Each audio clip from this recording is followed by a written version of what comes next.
I was just a waitress serving coffee to a quiet billionaire. But when I spilled it on her sleeve, I saw something that froze my blood, a tattoo exactly like my father's. I whispered, "Ma'am, my father has a tattoo just like yours." She instantly fell to her knees. The coffee pot slipped just enough. Not a disaster, just a splash across the sleeve of the most expensive blazer I'd ever seen up close. The woman didn't flinch, didn't gasp, just looked up at me with those ice blue eyes that had been making headlines for the past decade. "I'm so sorry, Miss Hartwell," I stammered, grabbing napkins from my apron. "Please, let me." She pulled her arm back gently, already dabbing at the stain herself. That's when the fabric shifted, revealing a strip of skin I shouldn't have seen. A tattoo. 3 interlocking circles with a compass rose in the center, each point marked with a different constellation. My hands went cold. "Ma'am." My voice came out wrong, too quiet, too shaky. "My father has a tattoo just like yours." Elizabeth Hartwell, CEO of Hartwell Industries, venture capitalist, philanthropist, billionaire, went absolutely still. Then her knees buckled. She caught herself on the edge of the booth, but barely. Her face had drained of color. "What did you say?" I repeated it, because I couldn't think of anything else to say. The words felt surreal leaving my mouth. Around us, the diner continued its Saturday morning rhythm, clinking dishes, conversation, the hiss of the espresso machine. But at our booth, time had stopped. She looked up at me with an expression I couldn't read. "Your father's name?" "David Chen." The name hit her like a physical blow. She pressed one hand to her mouth, then gestured urgently to the seat across from her. "Sit. Please." "I'm working. I'll buy the diner if I have to." "Sit down." I glanced toward the counter where Marcus, my manager, was watching with concern. I gave him a weak thumbs up, then slid into the booth. Elizabeth's hands were trembling as she pushed her coffee aside. "How old are you?" 26. She did the math in her head, and something crumbled in her face. "Tell me about him." "Your father?" "He died 3 years ago. Liver failure." The words still hurt to say. "He was a good man. Raised me alone after my mom left when I was 2. Never talked much about his past, but he had that tattoo on his forearm. He said it was from a group of friends he had in college. They all got matching ones." "A group of friends," she whispered. "That's what he told you." The way she said it made my stomach twist. "What do you mean?" Elizabeth pulled out her phone with shaking fingers and opened her photos. She scrolled back, years apparently, until she found what she was looking for. She turned the screen toward me. A young man with kind eyes and my father's exact smile stood with his arm around a much younger Elizabeth Hartwell. They were both laughing, both looking at each other instead of the camera. They looked happy. They looked in love. "We got the tattoos together," she said softly. 28 years ago. There were 5 of us. We called ourselves the Constellation Group. We were going to change the world together. My throat had gone dry. "You knew my father." "I loved your father." The words came out raw. I was going to marry him. The diner seemed to tilt. I gripped the edge of the table. "That's not possible. He never mentioned." "Of course he didn't." Her laugh was bitter. "Because I destroyed him." She insisted on taking me somewhere private. I texted Marcus that I had a family emergency, which felt true enough, and followed Elizabeth Hartwell out to her car. Not the kind of car billionaires drive in movies, but a sleek black sedan with a driver who didn't ask questions when she told him to take us to her hotel. We rode in silence. I kept stealing glances at her profile, trying to reconcile this haunted-looking woman with the polished figure I'd seen in business magazines. She stared out the window like she was watching a film only she could see. Her suite at the Riverside Hotel was bigger than my entire apartment. Floor-to-ceiling windows overlooked the city. She poured herself water from a crystal pitcher with hands that had finally stopped shaking, then gestured to the white leather couch. "Your father and I met in our sophomore year at Stanford," she began. "I was pre-law. He was engineering. We were both broke, both ambitious, both convinced we were going to make something of ourselves." She smiled, but it didn't reach her eyes. "We made the Constellation Group with 3 other friends. Marcus Sullivan, Yuki Tanaka, and Rebecca Moore. We each chose a constellation for our point on the compass. David was Orion. I was Cassiopeia." She sat across from me, water glass cradled in both hands. "We had this plan. We'd each build something in our field, then bring our expertise together to create a company that would do real good in the world. Ethical technology. Sustainable practices. Fair wages. We were idealistic kids who thought we could actually make a difference. What happened? Rebecca happened. Elizabeth's voice hardened. She came from money. Real money. Her family owned half of a pharmaceutical company. After graduation, she offered to fund our startup. We were all so grateful. So naive. She stood and walked to the window, her reflection ghost-like against the cityscape. She wanted complete control in exchange for the funding. Majority shares. Final say on all decisions. David and I pushed back. We'd all agreed from the beginning that we'd be equal partners. But Marcus and Yuki were scared. They'd graduated into a recession. Jobs were scarce. This was our shot. So you took her deal. I convinced David to take it. I told him we could always buy her out later once we were successful. I told him it was just temporary. Her voice cracked. I was 23 and stupid and so desperate to prove myself. My father had told me I'd never amount to anything. I was going to show him. I was going to show everyone. She turned back to face me. The company was Constellation Tech. We developed software for supply chain management. Within 2 years, we were worth millions. Within 5, millions. And Rebecca changed every single thing we'd planned. No fair wages, she outsourced to factories with horrific conditions. No sustainable practices, she cut every corner that would hurt profits. No ethics whatsoever. And my father? He fought her. On everything. He documented every labor violation, every environmental shortcut, every lie we told investors. He was going to blow the whistle. He was going to destroy everything we built, and he was right to do it. But I didn't see it that way then. Elizabeth's eyes were wet now. Rebecca came to me with a choice. Fire David and buy out his shares for pennies on the dollar, or she'd make sure he went down for corporate espionage. She'd planted evidence in his email. Fake documents, forged signatures. She'd been planning it for months. You chose to fire him? I chose to save myself. I told myself I'd make it right later. I'd fix the company from the inside once I had more power. I'd help David start something new. But Rebecca had leverage on me too. She knew I'd been the one to doctor some early financial statements to make us look more successful than we were. She knew I'd lied to investors. One word from her, and I'd have gone to prison. She wiped her eyes with the back of her hand. I fired him. Publicly. I made it look like he'd been stealing from the company. His reputation was destroyed overnight. No one would hire him. He lost everything. And I went on to become one of the wealthiest women in America. The pieces were falling into place now, each one heavier than the last. He never told me any of this. Because he was protecting you. Elizabeth's voice was barely above a whisper. Rebecca made it clear that if he ever talked, if he ever tried to expose what really happened, she'd come after anyone he cared about. That's why he disappeared. That's why he went from a Stanford engineer to... She trailed off. A mechanic in a small town 3 states away, I finished. Living in a 1-bedroom apartment and working 60 hours a week to put me through community college. He gave up everything for you. I felt rage building in my chest, hot and suffocating. And you let him. You got rich while he struggled. You knew the truth, and you did nothing. I know. She looked at me with those blue eyes, and I saw genuine anguish there. I've known for 28 years.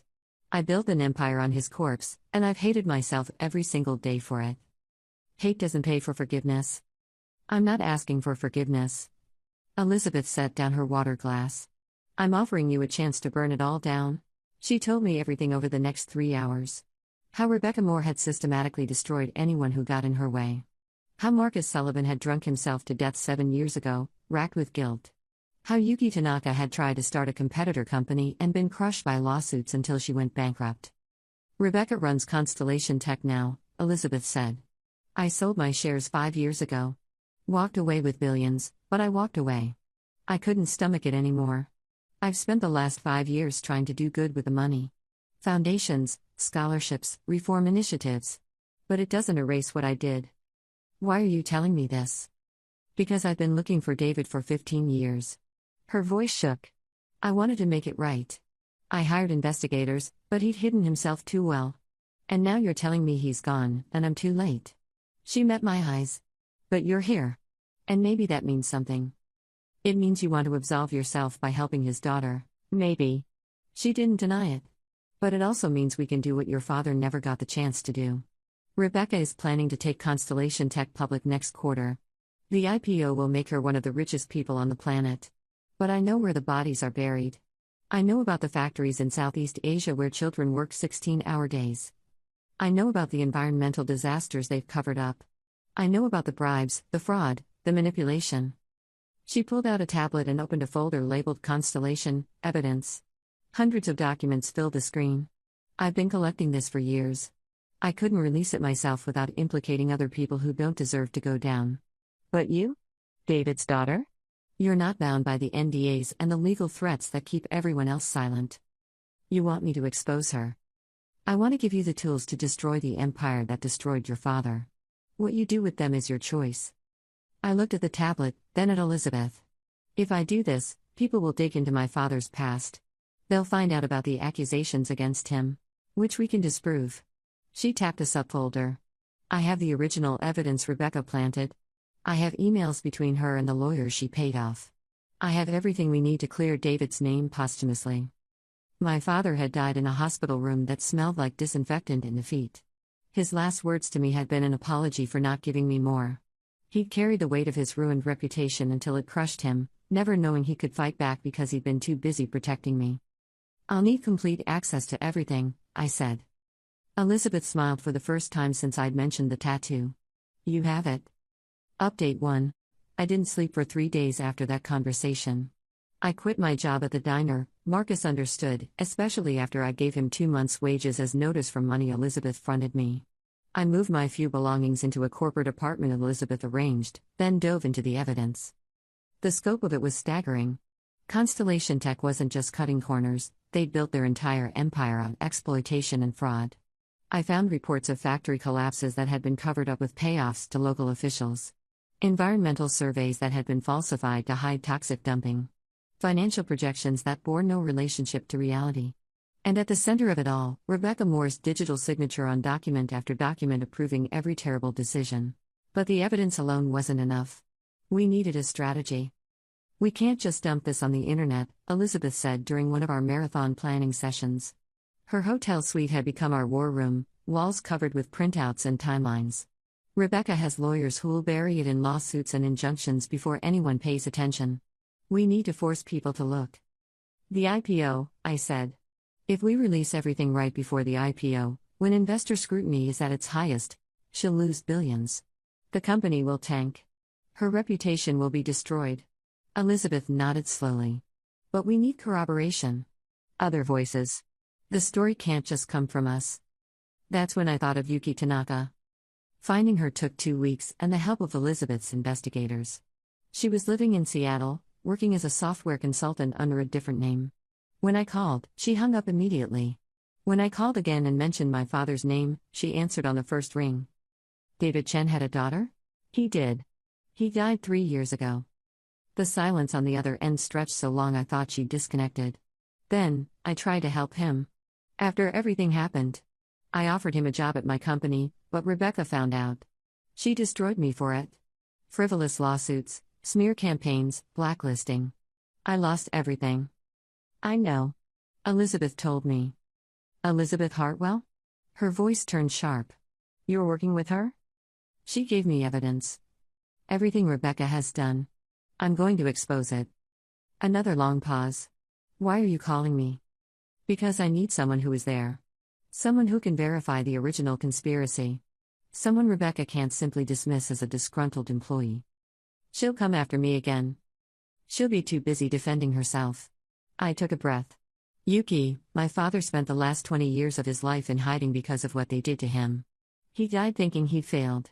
I'm giving you a chance to make sure his sacrifice meant something. When she spoke again, her voice was steady. Tell me what you need. Over the next month, we built our case. Yuki provided testimony about the original conspiracy, confirming Rebecca's threats and the planted evidence. She put us in touch with former Constellation Tech employees who'd been forced out when they questioned unethical practices. Each one had a story, and each story added another nail to Rebecca's coffin. Elizabeth worked her connections, reaching out to journalists who'd covered corporate corruption before. We fed them tips anonymously, breadcrumbs leading to the larger story. Investigative reporters started sniffing around Constellation Tech's overseas operations. Environmental groups began asking questions about their manufacturing processes. I became a shadow. I learned everything about Rebecca Moore, not just her crimes, but her patterns, her habits, her vulnerabilities. She gave an interview every Thursday morning to a rotation of business publications. She always had the same coffee order at the same cafe. She trusted the same assistant who'd been with her for 12 years. That assistant, it turned out, was the sister of one of the factory workers who died in a collapse that Rebecca had covered up. She'd been waiting for a chance at justice for 8 years. Her name was Diana, and when I approached her with evidence of what had really happened to her sister, she didn't hesitate. "Tell me what you need," she said, echoing Yuki's words.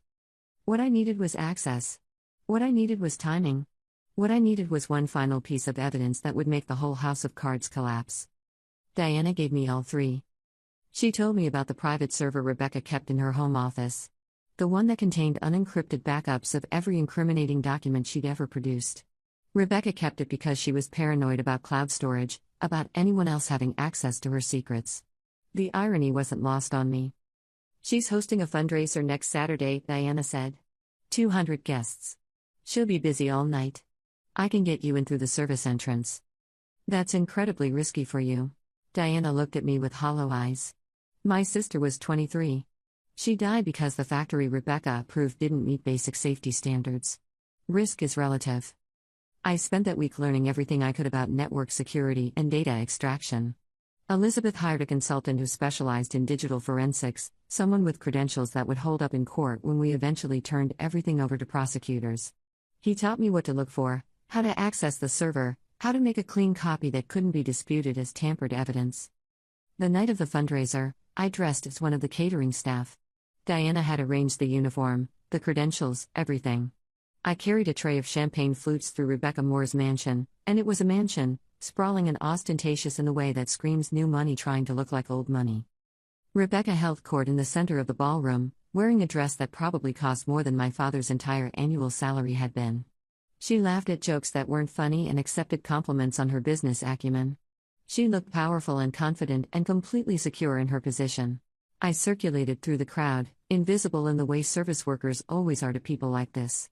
I overheard conversations about mergers and acquisitions, about vacation homes in the Hamptons, about investment strategies. These people moved through a world my father had once been part of, before Rebecca had expelled him from it like a contaminant. A man in an expensive suit snapped his fingers at me for more champagne. A woman in diamonds didn't even glance up when she took a glass from my tray. I was furniture to them, a convenience, utterly beneath notice. My father had worked 3 jobs some years to keep me fed and clothed. He'd repaired cars until his hands were permanently stained with grease. He'd come home exhausted and still helped me with my homework, still asked about my day, still made sure I knew I was loved. These people wouldn't have lasted a week in his life. I watched Rebecca accept a toast from someone praising her visionary leadership. She smiled graciously, playing the role of the humble genius who'd built an empire through hard work and innovation. The performance was flawless. She'd probably told the lies so many times she'd started believing them herself. Standing there in that ballroom full of wealth built on exploitation, I felt something shift inside me. This wasn't just about clearing my father's name anymore. This was about exposing a system that allowed people like Rebecca to thrive while people like my father were crushed. One person's fall wouldn't fix everything, but it would send a message. It would prove that consequences still existed, even for the powerful. I watched her for 5 minutes, memorizing her face. I wanted to remember this moment, when she still thought she'd won. When she still believed her money and influence made her untouchable. Then I slipped upstairs. Diana's directions were perfect. The home office was at the end of a hallway marked private, past 2 rooms that looked like they'd never been used. The door was locked, but Diana had given me a key she'd copied months ago, just waiting for the right opportunity. The server sat in a climate-controlled closet, humming quietly. I connected the portable drive the forensics consultant had prepared and started the automated extraction process. The progress bar estimated 40 minutes. I spent those 40 minutes searching the rest of the office. In Rebecca's desk drawer, I found a folder labeled Constellation, Original Partners. Inside were dossiers on all of us. Elizabeth, Yuki, Marcus, my father. Each one meticulously detailed with personal information, potential leverage, documented threats. My father's dossier was the thickest. She'd had him followed for years after firing him. There were photos of him picking me up from school, taking me to the park, teaching me to change a tire in the driveway of our apartment building. Each photo was dated and annotated. Subject continues to maintain low profile. No indication of whistleblowing. Daughter appears to be primary motivation for cooperation. Recommend continued monitoring. She'd known about me all along. She'd held me over his head for decades.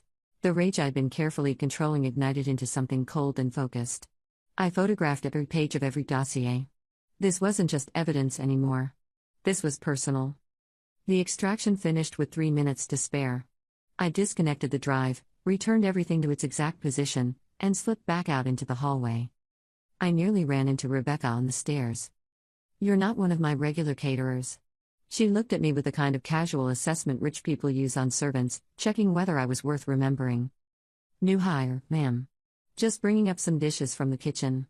I held up my tray of empty glasses like a shield. She studied me for another moment, then dismissed me with a nod and continued upstairs. Toward her office. Toward the server I'd just compromised. I forced myself to walk calmly down the stairs, through the kitchen, out the service entrance. Diana was waiting by the delivery trucks. When she saw my face, she knew. "You got it?" I nodded. "Good." She pulled off her own catering uniform. "I'm done. I already submitted my resignation. It'll be on her desk Monday morning, along with a letter explaining exactly why I'm leaving. Diana, I should have done this years ago." She met my eyes. "Thank you for giving me the excuse." We released everything on a Tuesday morning, 72 hours before Constellation Tech's scheduled IPO. Not to social media, too easy to dismiss as conspiracy theories. Not to a single journalist, too easy to suppress through legal pressure. We sent the evidence to 15 different news organizations simultaneously, major outlets and independent investigators, all with detailed documentation and verified sources. Then we waited. The first story broke at 10:47 a.m. Constellation Tech's dark secret, exploitation and fraud behind the glittering facade. The second followed at 11:15 a.m. Former employees described systematic cover-up of factory deaths. By noon, it was the top story on every major news site. By 1 p.m., Constellation Tech's stock price had dropped 30% in pre-market trading. By 3 p.m., the SEC had announced an investigation. By 5 p.m., Rebecca Moore's attorney had released a statement denying everything and threatening legal action against malicious actors spreading false information. But the evidence was too solid. The sources were too credible. And buried in the middle of our document dump was a complete exoneration of David Chen, including the proof that Rebecca had framed him. That part, we made sure every journalist saw. We made sure his name was cleared in the same breath that exposed Rebecca's crimes. The business press picked up the story of the disgraced engineer vindicated decades later.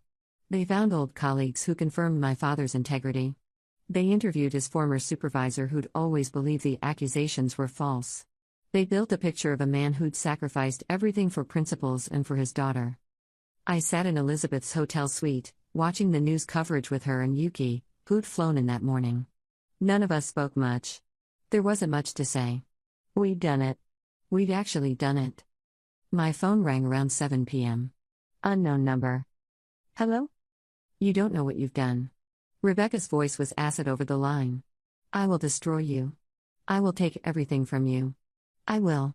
You already took everything from me," I said quietly. 23 years ago, when you destroyed my father. The difference is, I don't have anything left for you to take. But you? You're about to lose everything." I hung up. Elizabeth was watching me. "How do you feel?" I considered the question. I'd expected to feel triumphant, vindicated, satisfied. Instead, I just felt tired. And sad. Because none of this brought my father back. None of this gave him the life he deserved. "Ask me in a week," I said. Update 2, the IPO was cancelled. That happened within 24 hours. The SEC investigation expanded to include fraud charges. Within a week, 3 members of Constellation Tech's board had resigned.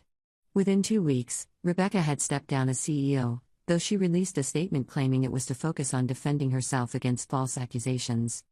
The evidence was overwhelming. The testimony was corroborated.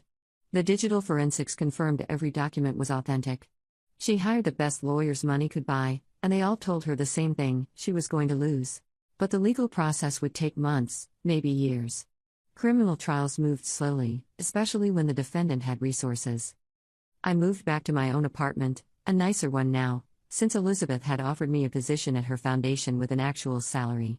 I declined at first, not wanting to feel bought, but she'd been insistent. "You have a gift for investigation and strategy," she'd said. "I need someone like that. Someone who won't compromise, who'll hold me accountable. Please." So I'd accepted, with the condition that I could work on reforming corporate oversight and protecting whistleblowers. She'd agreed immediately.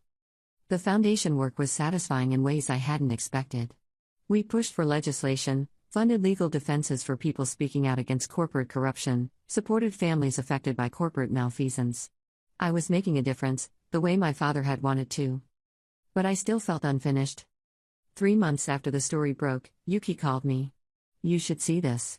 She sent me a link to a news article. Constellation Tech whistleblower found dead in apparent suicide. The whistleblower was a mid-level manager who'd provided testimony about the factory conditions. He'd been scheduled to appear at a deposition the following week. "That's not suicide," Yuki said when I called her back. "I know. Rebecca is cleaning house. I know. We need to be careful. I know." But careful wasn't enough when you were fighting someone with billions of dollars and nothing left to lose. Over the next 2 months, 3 more witnesses died or disappeared. The police investigated each one and found nothing conclusive. Rebecca was good at making problems disappear, she'd had decades of practice.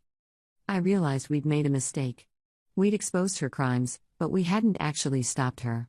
She was still free, still powerful, still dangerous. "We need to escalate," I told Elizabeth during one of our weekly meetings. "To what?" "We've given everything to the prosecutors. We've done everything legally possible. Then we do something legally impossible." She stared at me. "What are you suggesting?" I pulled out my tablet and showed her what I'd been working on. A complete trail of Rebecca's money. Where it went, how it moved, what it funded. Including several offshore accounts that appeared to be funding the very accidents that were eliminating witnesses. "How did you get this?" Elizabeth's voice was hushed. "I have friends now. People who want to see her stopped. People with skills." I didn't mention that those skills included hacking into banking systems, because plausible deniability worked both ways. "If we release this, we'll prove she's not just guilty of past crimes. She's actively committing new ones. Murder for hire. Witness tampering. That's not something her lawyers can spin." Elizabeth looked at the data for a long moment. "You've become ruthless." I learned from her. "That's what worries me." She closed the tablet. "But you're right. She needs to be stopped permanently." We leaked the financial information through the same networks we'd used before, but this time we made sure it reached law enforcement first. FBI agents showed up at Rebecca's house with a warrant. They seized her computers, her records, her phones. She was arrested on a Thursday morning, 3 days before she was scheduled to give a keynote at a business conference. The news coverage showed her being led out in handcuffs, her perfect hair finally disheveled, her perfect composure finally cracked. I watched the footage 3 times, and each time I felt a little more of the weight lift. My father hadn't lived to see this. He died thinking he failed, thinking his silence had been for nothing. But I'd made sure his story was told. I'd made sure his name was cleared. I'd made sure Rebecca paid for what she'd done to him. It wasn't enough. It would never be enough. But it was something. The trial took 8 months. I attended every day I could, sitting in the gallery with Yuki and sometimes Elizabeth. We watched as prosecutors laid out the case piece by piece. We watched Rebecca's lawyers try and fail to create reasonable doubt. We watched witnesses testify about the things she'd ordered, the people she'd hurt, the lies she'd told. On a Tuesday in October, almost 2 years after I'd spilled coffee on Elizabeth Hartwell's sleeve, the jury came back with their verdict. Guilty on all counts. Rebecca showed no emotion as the verdict was read. She sat perfectly still, perfectly composed, as if she could will herself into a different reality where she was still powerful and untouchable. The judge sentenced her to 35 years in federal prison. Outside the courthouse, reporters swarmed us. I'd become a minor celebrity in business journalism circles, the waitress who brought down a billionaire. I'd given a few interviews, always steering the conversation back to my father, to the workers who died, to the people who'd been hurt by Rebecca's greed. "How do you feel?" A reporter shoved a microphone at me. "Tired," I said honestly. "But satisfied." "Do you think justice has been served?" I looked back at the courthouse. Justice is served when systems change, not just when individuals are punished. But this is a start. Elizabeth was waiting for me by her car. She testified during the trial about her role in the original conspiracy. The prosecutors had granted her immunity in exchange for her cooperation, but she'd insisted on public testimony. She wanted everyone to know what she'd done. "Your father would be proud," she said as we drove away from the courthouse. Would he? He was always the moral center of our group. The one who wouldn't compromise. "You have that same quality." She glanced at me. "But you also have something he didn't. You have the willingness to fight back." "Is that a good thing?" "It's a necessary thing. Your father's principles were admirable, but they left him powerless. You found a way to have principles and power. That's rare." We drove in silence for a while. Then Elizabeth said, "I'm stepping down from the foundation." I turned to stare at her. "What?" "I'm putting you in charge. Full control, full funding, no strings attached." She smiled at my expression. "I've spent 28 years trying to make up for what I did to David. I think I've done all I can. Now it's your turn to build something new. Something better." "Elizabeth, he loved you very much. He talked about you constantly when we were together. Before everything fell apart." Her voice softened. "He wanted you to have opportunities he never did. He wanted you to be strong and independent and uncompromising. You've become all of that. Let me help you become even more." I wanted to refuse. I wanted to say it was too much, too fast, too complicated. But the foundation was doing good work. Real work. And with full control, I could expand it, transform it, use it to create the kind of systemic change that would prevent other Rebecca Moores from destroying other David Kims. "Okay," I said. 5 years later, I stood in front of a crowd of 300 people at the opening of the Chen Foundation's new headquarters.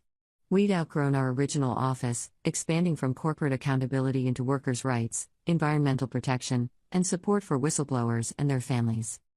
The building was modest but modern, designed with sustainable materials and powered by renewable energy. On the wall behind me hung a photograph of my father, young and smiling, wearing a t-shirt with the Constellation Group logo, 5 stars connected by lines, each star a different color. Yuki had found the photo in her old belongings. We'd had it enlarged and mounted, a reminder of what could have been if things had gone differently. I gave my speech about our mission and our values.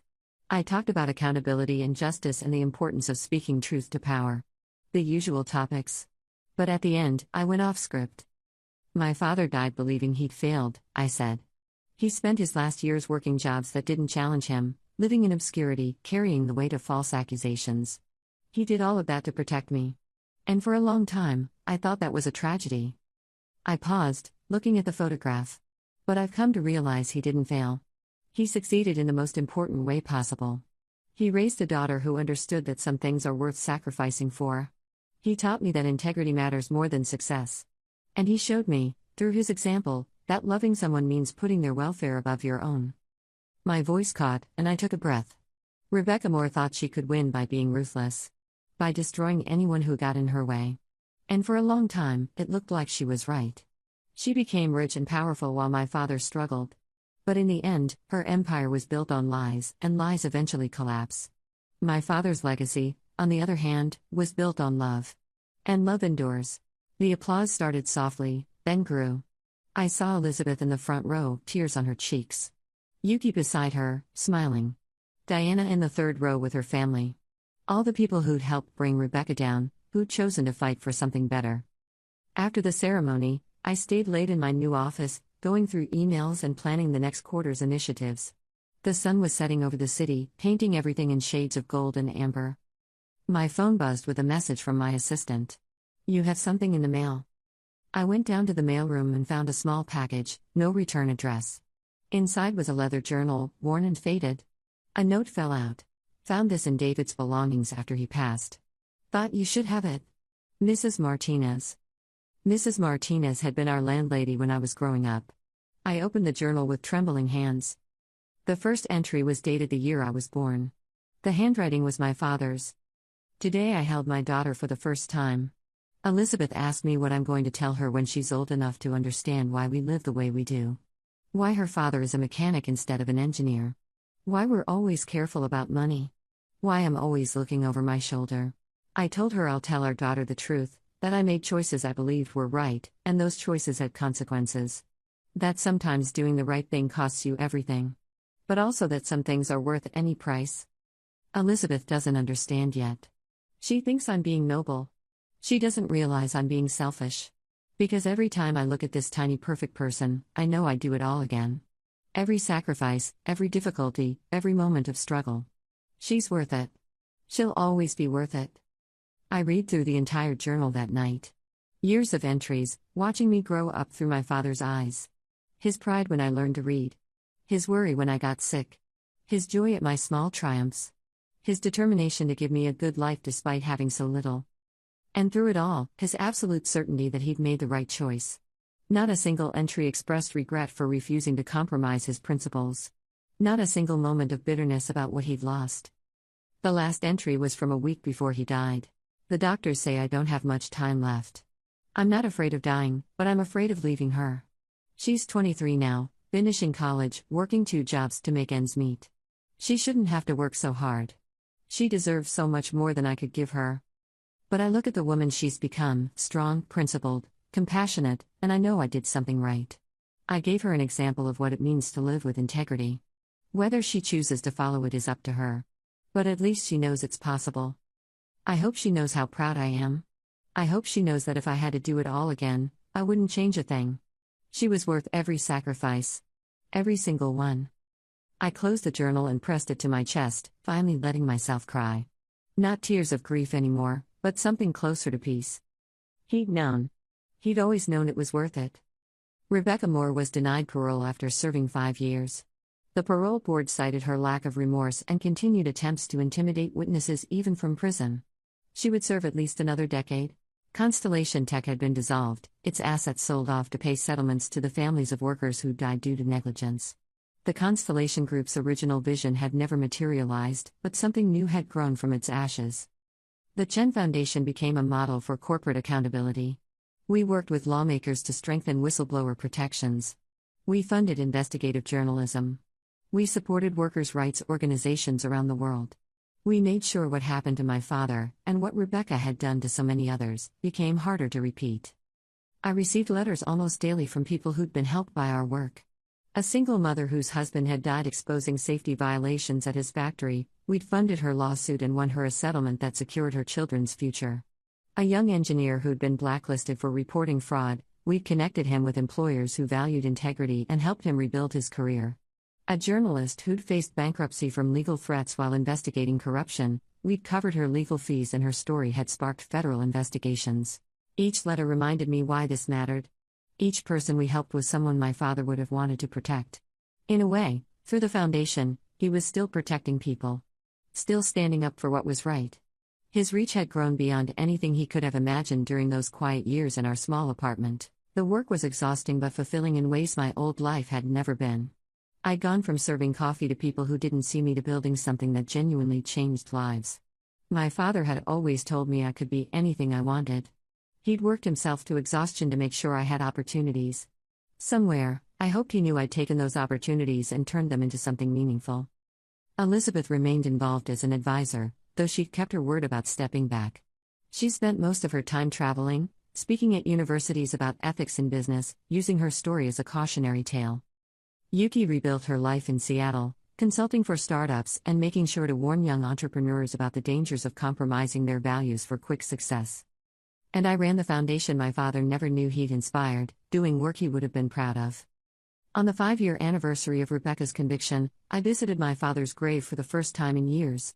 I'd avoided it before, unable to face the reminder of what I'd lost. But now I needed to tell him something. "We did it, Dad," I said to the simple headstone. "Your name is clear. Your principles won. And I'm using everything you taught me to make sure other people's fathers don't have to make the choices you made." The wind rustled through the trees. A bird sang somewhere nearby. The sun was warm on my shoulders. "I understand now why you did it," I continued. "Why you gave up everything. Love isn't about grand gestures or perfect conditions.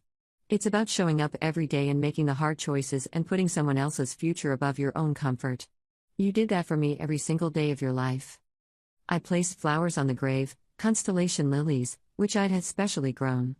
I'm going to spend the rest of my life making sure that sacrifice meant something. That other people can stand up for what's right without losing everything.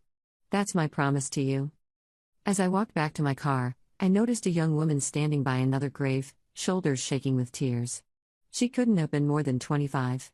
I hesitated, then approached. "I'm sorry for your loss," I said gently. She looked up, wiping her eyes. "My father. He died last month. He was a whistleblower. Lost his job, his reputation. The stress." She trailed off. My heart clenched. "What was his name?" "Michael Torres. He worked for a pharmaceutical company. Tried to expose falsified drug trials. They buried him in lawsuits." I pulled out my card and handed it to her. "My name is Sarah Chen. I run a foundation that helps people like your father. It's too late for him, and I'm so sorry about that. But if you want to continue his fight, if you want to make sure his story is told and his work wasn't in vain, call me." She stared at the card, then at me. "You're David Chen's daughter. I read about what you did. Then you know I understand what you're going through. And you know I mean it when I say we can help." She clutched the card like a lifeline. "Thank you." Driving away from the cemetery, I realized something. My father's story wasn't over. It would never be over. Every person we helped at the foundation, every system we changed, every future David Chen we prevented from having to make impossible choices, that was his story continuing. Rebecca Moore had tried to erase him, to reduce him to nothing. But his legacy was greater than she could have imagined. Because he built it not in boardrooms or bank accounts, but in the heart of a daughter who refused to let truth be buried. And that was something no one could ever destroy. The moral of this story isn't that revenge is always the answer. It's that love, real, selfless, sacrificial love, has a power that outlasts any empire built on cruelty and greed. My father could have fought back, could have exposed Rebecca and Elizabeth and everyone who betrayed him. But he chose to protect me instead, to give me a chance at a life free from the conflict that had consumed his own. Some might call that weakness. But I learned through fighting his fight that the greatest strength lies in knowing what truly matters. My father knew. He understood that some battles aren't worth winning if they cost you the people you love. And paradoxically, by refusing to fight for himself, he gave me the tools to fight for him. In the end, Rebecca lost everything because she valued nothing but herself. My father lost everything material but kept what mattered most, his integrity and his love for his daughter. And in doing so, he taught me the most important lesson anyone can learn, that the measure of a life isn't in what you accumulate, but in what you're willing to sacrifice for something greater than yourself. If you're facing injustice, if you've been wronged, if you're wondering whether fighting back is worth the cost, know this. Truth has a patient power. Love has an enduring strength. And sometimes, the best revenge is simply living well, loving fiercely, and building something so good and true that it outlasts all the darkness others try to create. That's what my father gave me. That's what I'm passing on. And that's a legacy worth more than any empire.